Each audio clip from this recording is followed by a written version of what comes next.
pán predseda. Vítam.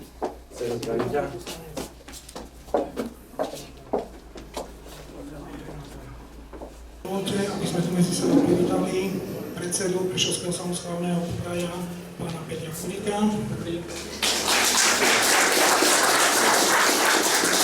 Poslancov Prešovského samosprávneho kraja, pána Petra Pilipa. Pána Milana Ceculu.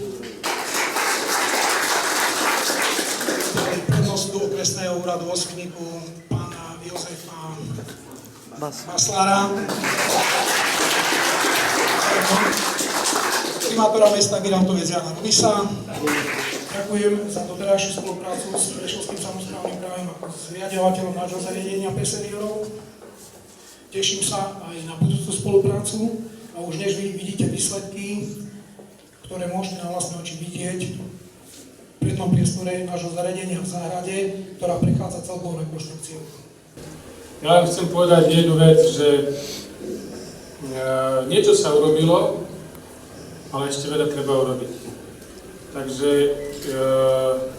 v každom prípade ďalšie 4 roky máme tu čo robiť, aby sme vám, ktorí tu bývate, ktorí tu žijete, oficiálne sa tomu hovorí prijímateľom sociálnej starostlivosti, toto vytvorili podmienky lepšie na vašu jeseň života a samozrejme aj našim pracovníkom, ktorí sa o vás starajú. Chcem sa poďakovať za tú starostlivosť vám všetkým. Ja to stále hovorím, že to je asi jedna z najťažších prác v rámci sociálnej sféry, starať sa o ľudí už v vysokom veku, kedy sú odkázaní úplne na pomoc iného človeka. Nedá sa to robiť mechanicky, nedá sa to robiť automaticky. Jednoducho to sa musí robiť z dušou a so srdcom, ten prístup k človeku musí tam byť. Tak ja pevne verím, že tomu tak je a chcem sa za to poďakovať.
Že